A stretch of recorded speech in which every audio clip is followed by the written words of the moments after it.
What's up guys؟ چطورین بچه ها؟ پسر شیطان هستم با یه ویدیوی دیگه. امروز میخوایم بریم 5 تا از عجیب ترین زنهای دنیا رو با هم بررسی کنیم. قبلش تو کامنت ها بنویسید پسر شیطان با یه آتیش. لایک، کامنت، سابسکرایب هم یادتون نره. بریم با هم این ویدیو رو ببینیم.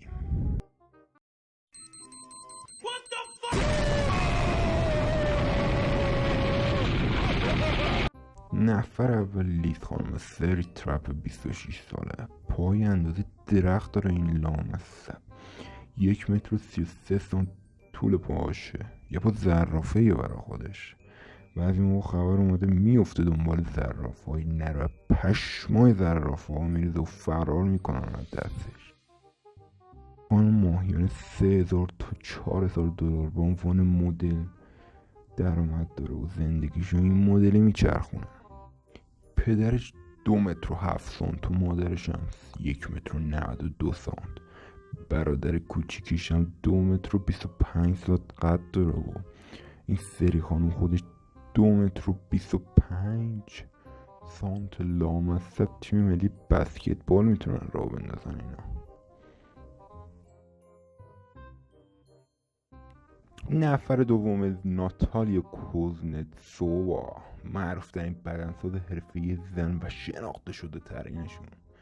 29 سالش و 3 تا بچه هم داره. من موندم شوهرش چجوری تخم کرده اینو باردار کنه، اونم 3 بار.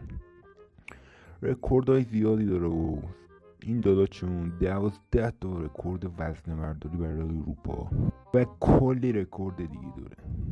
تو خانواده پزشکی به دنیا آمده و یه بارم گفته وقتی برای بار اول رفتم باشگاه سن 14 سالگی، بعد 6 ماه سرمربی منو دید و گفت دکم دهنه بقیه، خودت بیا یه بدنساز حرفه‌ای ازت در میارم عشق کنی. لامصب منم چونم عروسی شده بود و قبول کردم. خلاصه دیگه همه جمع کنید بریم باشگاه که آبرمون رفته بود. یه نصیحتم به دخترای همسن خودش کرده، گفته بیاین باشگاه جای آرایش کردن دنبل بزنید، یکم آدم بشید.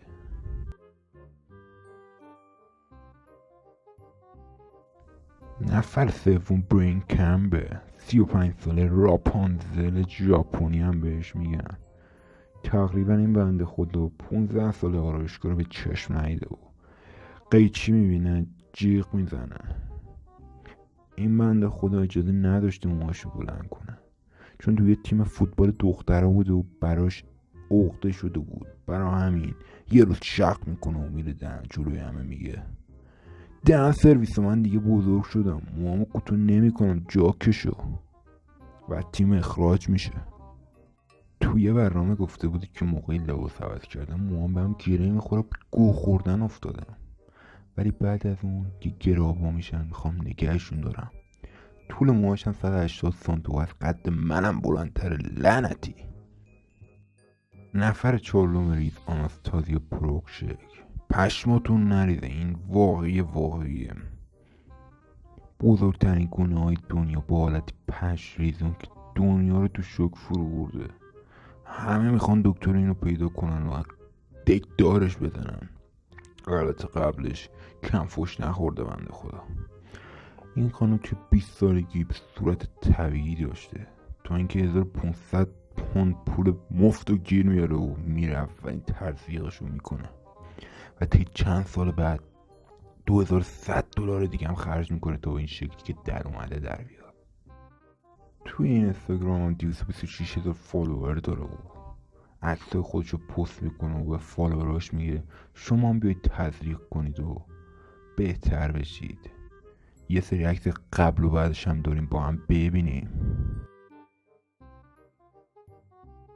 ونسا عجز برزیلی نفر 5 نیست که خودم عاشقشم. بزرگترین تاقچه دنیا رو به نام خودش کرده.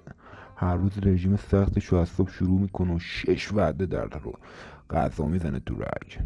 تاقچه این خانم 126 سانتیمتر اندازه گرفته شده، اصلا لامصب به تپ افتادم از بس خوبه. گفته هدفش 130 کردن این عدده و اینو همه بدونن و عشق کنن. وقتی من پسر شیطان ازش پرسیدم که چرا میخوای مدیر بشی، گفته که دوست دارم بزرگترین کون دنیا رو داشته باشم و همه بدونن و خوشحالم از این.